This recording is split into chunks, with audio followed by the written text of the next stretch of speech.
ವಿಜಯನಗರದ RPC layout ಅಥವಾ ಹಂಪಿ ನಗರ ಕಡೆ ಬಂದಾಗ ಯಾರಿಗಾರು ಇಲ್ಲಿ ತುಪ್ಪದ ದೋಸೆ ಎಲ್ಲಿ ಚೆನ್ನಾಗಿ ಸಿಗುತ್ತೆ ಅಂತ ಲೋಕಲಲ್ಲಿ ಇರೋರಿಗೆ ಕೇಳಿದರೆ ಅವರು ನಿಮಗೆ ಫಸ್ಟ್ ರೆಕಮೆಂಡ್ ಮಾಡೋದೇ ಶ್ರೀ ವೀರಭದ್ರೇಶ್ವರ ಟಿಫನ್ ಸೆಂಟರ್ಗೆ ಹೋಗಿ ಅಂತ. ಅಷ್ಟು ಫೇಮಸ್ ಈ ಜಾಗ. ಇವರ ಮಸಾಲೆ ದೋಸೆಗೆ ತುಂಬಾ ಫ್ಯಾನ್ ಬೇಸ್ ಇದೆ ಅಂತಲೇ ಹೇಳ್ಬೋದು. ನಾವಿಲ್ಲಿ ಯಾವುದೇ ರೀತಿ ಹೈಪ್ ಮಾಡ್ತಾ ಇಲ್ಲ, ಜನರಿಂದ ಕೇಳಿಬಿಟ್ಟು ಈ ಜಾಗನ ಎಕ್ಸ್ಪ್ಲೋರ್ ಮಾಡೋದಕ್ಕೆ ಬಂದಿದ್ದೀವಿ. ಸೊ ನಾನಿವತ್ತು ಎಕ್ಸ್ಪ್ಲೋರ್ ಮಾಡಲಿಕ್ಕೆ ಬಂದಿರೋದೆ Shri Veerabhadreshwara tiffin centre. So welcome back to my YouTube channel. ನಾನು ನಿಮ್ಮ ಪ್ರೀತಿಯ ಹರ್ಷಿತಾ ಪ್ರಸಾದ್. ಸೊ ಬನ್ನಿ, ನಾನಿಲ್ಲಿ ಏನೇನು ವೆರೈಟೀಸ್ ಆಫ್ ಫುಡ್ ಐಟಮ್ಸ್ನ ಟ್ರೈ ಮಾಡ್ತೀನಿ, ನನಗೆ ಪರ್ಸ್ನಲಿ ಏನು ಇಷ್ಟ ಆಗುತ್ತೆ ನೋಡೋಣ. ಇವರು ಸುಮಾರು 20 ವರ್ಷಗಳಿಂದ ದೋಸೆ, ಇಡ್ಲಿ, ರೈಸ್ ಬಾತ್, ವಡೆ ಈ ಥರ ಲಿಮಿಟೆಡ್ ವೆರೈಟೀಸಲ್ಲಿ ಫುಡ್ನ ಸರ್ವ್ ಮಾಡ್ಕೊಂಡು ಬಂದಿದ್ದಾರೆ. ಇಲ್ಲಿ ಮೇನ್ಲಿ ಜನ ಬರೋದೇ ಇವರು ಮಾಡೋ ಅಂಥ ಗರಿಗರಿಯಾದ ಮಸಾಲೆ ದೋಸೆ ತಿನ್ನೋದಕ್ಕೆ. ಟೇಸ್ಟ್ ವೈಸ್ ಹೇಗಿತ್ತು, ಪ್ರೈಸ್ ಎಷ್ಟು ಅಂತ ಹೇಳ್ತೀನಿ. ವಿಡಿಯೋನ ಮಿಸ್ ಮಾಡ್ದಲೆ ಕೊನೆ ತನಕ ನೋಡಿ.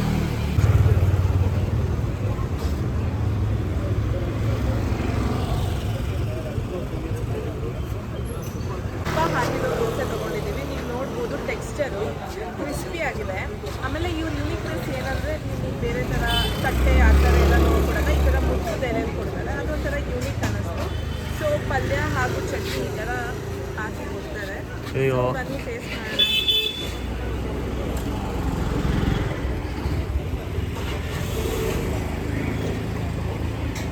ದೋಸೆ ಕ್ರಿಸ್ಪಿಯಾಗಿ ತುಂಬ ಚೆನ್ನಾಗಿದೆ. ಅದ್ರ ಜೊತೆ ಚಟ್ನಿ ಖಾರವಾಗಿ, ಪಲ್ಯ ಜೊತೆ ಸೂಪರ್ ಕಾಂಬಿನೇಷನ್ ಅಂತಾನೆ ಹೇಳ್ಬೋದು. ಹೇಗಿದೆ ಬ್ರೋ? ತುಪ್ಪ ಬೇಕಂದ್ರೆ ತುಪ್ಪ ಹಾಕ್ಕೊಡ್ತಾರೆ, ಇಲ್ಲ ನಾರ್ಮಲ್ ಬೇಕಂದ್ರೆ ಎಣ್ಣೆ ಹಾಕ್ಕೊಡ್ತಾರೆ. ನಾನು ನಾರ್ಮಲ್ ತಗೊಂಡಿದ್ದೀನಿ, ಹರ್ಷಿತಾ ಅವರು ತುಪ್ಪ ತಗೊಂಡಿದ್ದಾರೆ. ಎಣ್ಣೆ ಅಂದ್ರೆ ಯಾವ ಎಣ್ಣೆ ಬ್ರೋ? ಅಡುಗೆ ಎಣ್ಣೆ. ಅಡುಗೆ ಎಣ್ಣೆ ಡಿಫೈನ್ಡ್. ಅದನ್ನ ಡಿಫೈನ್ ಮಾಡಬೇಕು.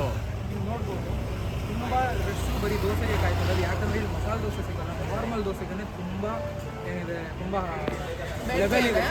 ಬಟ್ ಆಮೇಲೆ ನೀವು ನೋಡ್ಬೋದು ಕ್ರಿಸ್ಪಿಯಾಗಿ ದೋಸೆ ಸಾಫ್ಟ್ ಆಗುತ್ತೆ, ಕ್ರಿಸ್ಪಿ ಆಗುತ್ತೆ. ಟೇಸ್ಟ್ ವೈಸ್ ತುಂಬಾ ಚೆನ್ನಾಗಿದೆ.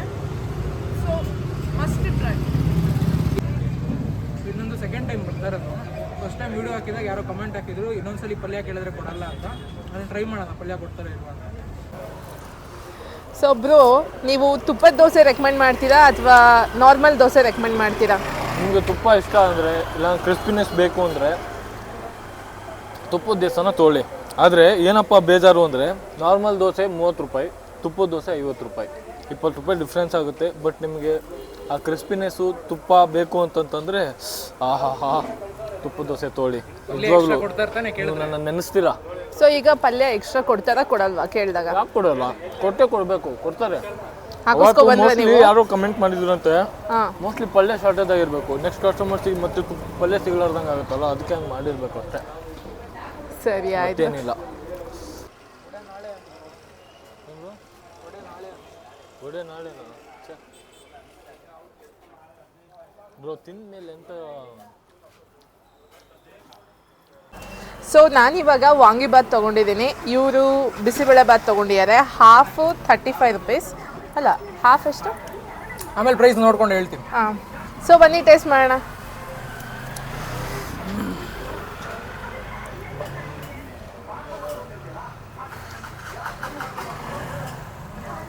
ಟೇಸ್ಟು ಸ್ವಲ್ಪ ಸಪ್ಪೆ ಇದೆ, ತುಂಬ ಖಾರ ಇಲ್ಲ. ಅದಕ್ಕೆ ಏನು ಮಾಡಬೇಕು ಗೊತ್ತಾ? ಚಟ್ನಿ ಜೊತೆ ತಿನ್ನಬೇಕು. ಚಟ್ನಿ ಜೊತೆನೂ ಸ್ವಲ್ಪ ಚೆನ್ನಾಗಿದೆ. ಒಂದ್ಸತಿ ಟ್ರೈ ಮಾಡ್ಬೋದು. ಬದನೆಕಾಯಿ ಸ್ವಲ್ಪ ಸಪ್ಪೆ ಇದೆ, ಅದು ಬಿಟ್ಟರೆ ಚಟ್ನಿ ಜೊತೆಗೆ ಖಾರವಾಗಿ ಚೆನ್ನಾಗಿದೆ. ಬಿಸಿಬೇಳೆ ಬಾತ್ ಟ್ರೈ ಮಾಡಿದ್ರೆ, ಬಿಸಿಬೇಳೆ ಬಾತ್ ಚೂರು ಒಂದು ತುಪ್ಪ ಹಾಕಿದರೆ ಚೆನ್ನಾಗಿರೋದು.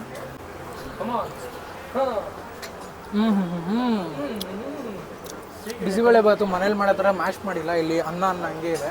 ಕ್ಯಾಪ್ಸಿಕಮ್ದು ಒಳ್ಳೆ ಫ್ಲೇವರ್ ಬರ್ತಾಯಿದೆ. ಅದು ಬಿಟ್ಟರೆ ವೆಜಿಟೇಬಲ್ಸ್ ಎಲ್ಲ ಹಾಕಿದ್ದಾರೆ, ಚೆನ್ನಾಗಿದೆ, ಹೋಮ್ ಸ್ಟೈಲ್.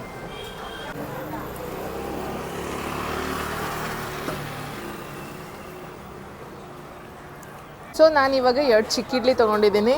ಇಡ್ಲಿ ಚಿಕ್ಕದಂತ ಹೇಳ್ತಾರೆ ಅಷ್ಟೇ, ಬಟ್ ಕ್ವಾಂಟಿಟಿ ಚೆನ್ನಾಗೇ ಕೊಟ್ಟಿದ್ದಾರೆ. ನೋಡ್ಬೋದು ಸೈಜ್ ನೀವು. ಸೊ ಇದಕ್ಕೆ ಚಟ್ನಿ ಮತ್ತು ವೆಜಿಟೇಬಲ್ ಕುರ್ಮಾ.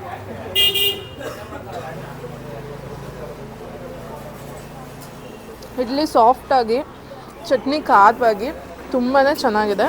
ಸೊ ಇವಾಗ ವೆಜಿಟೇಬಲ್ ಕುರ್ಮಾ ಜೊತೆ ಟ್ರೈ ಮಾಡ್ತೀನಿ.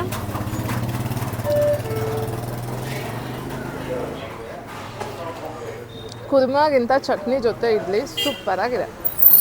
ಸ್ನ್ಯಾಪ್ ಪ್ರಿಯರು ಮಿಸ್ಟರ್ ನಾಗರಾಜ್. ಸೊ ಇದಾಗಿತ್ತು ಇವತ್ತಿನ ವ್ಲಾಗ್. ಈ ವ್ಲಾಗಲ್ಲಿ ಕಂಪ್ಲೀಟಾಗಿ ಶ್ರೀ ವೀರಭದ್ರೇಶ್ವರ ಟಿಫಾನೀಸ್ನ ರಿವ್ಯೂ ಮಾಡಿದ್ದೀವಿ. ಹೋಪ್ ನಿಮ್ಗೆಲ್ಲರಿಗೂ ವಿಡಿಯೋ ಇಷ್ಟ ಆಗಿದೆ ಅಂತ. ನನ್ನ ರೆಕಮೆಂಡೇಷನ್ ಏನಂದರೆ ಮಸ್ಟ್ ಟ್ರೈ ಗೀ ದೋಸೆ ಮತ್ತು ಬಿಸಿಬೇಳೆಬಾತ್ ಹಾಗೆ ಚಿಕ್ಕಿಡ್ಲಿ. ನಿಮ್ಮದು ಏನು ಬ್ರೋ ರೆಕಮೆಂಡೇಷನ್? ಇವ್ರದ್ದು ವಾಂಗಿಬಾತು ಚಿತ್ರಾನ್ನ ಥರ ಕಲಿಸಲ್ಲ, ಇವರು ಮಾಮೂಲಿ ಟೊಮೆಟೊ ಬಾತ್ ಥರ ಮಾಡ್ತಾರೆ. ಅದೊಂದು ಡಿಸಪಾಯಿಂಟ್ ಆಯಿತು. ಬಿಟ್ಟರೆ ಬಿಸಿಬೇಳೆಬಾತ್ ಚೆನ್ನಾಗಿತ್ತು. ತುಪ್ಪದ ದೋಸೆ ಮಸ್ಟ್ ಟ್ರೈ. ಹೆಂಗಿತ್ತು ಗೊತ್ತಾ, ಎಕ್ಸ್ಟ್ರಾ ಕ್ರಿಸ್ಪಿ ಸಕ್ಕದಾಯಿತು. Mister Nags eat with Nags ಅವರು ಇಷ್ಟ ಆಗಿಬಿಟ್ಟು 3 ದೋಸೆ ತಿಂದಿದ್ದಾರೆ, ನಂಬ್ತೀರಾ? ನೀವು ಏನಾದ್ರು ಬಂದು ಈ ಬ್ರೇಕ್ಫಾಸ್ಟ್ ಸ್ಪಾಟಲ್ಲಿ ಬ್ರೇಕ್ಫಾಸ್ಟ್ನ ಮಾಡಿದರೆ ನಿಮಗೆ ಪರ್ಸ್ನಲಿ ಏನು ಇಷ್ಟ ಆಯಿತು ಅಂತ ಕಮೆಂಟ್ ಮಾಡಿ. ಐದರ್ ಪಾಸಿಟಿವ್ ಆಗಿರ್ಬೋದು, ನೆಗೆಟಿವ್ ಆಗಿರ್ಬೋದು, ಕಮೆಂಟ್ ಮಾಡೋದನ್ನ ಮರಿಬೇಡಿ. Thank you so much for watching. Like ಮಾಡಿ, ಶೇರ್ ಮಾಡಿ, ಸಬ್ಸ್ಕ್ರೈಬ್ ಮಾಡಿ. ಕಂಟೆಂಟ್ಗೋಸ್ಕರ ಹರ್ಷ ಪ್ರಸಾದ್ನ ಫಾಲೋ ಮಾಡಿ. ಹಾಗೆ ಫುಡಿ ಗೈಡ್ನ ಫಾಲೋ ಮಾಡಿ.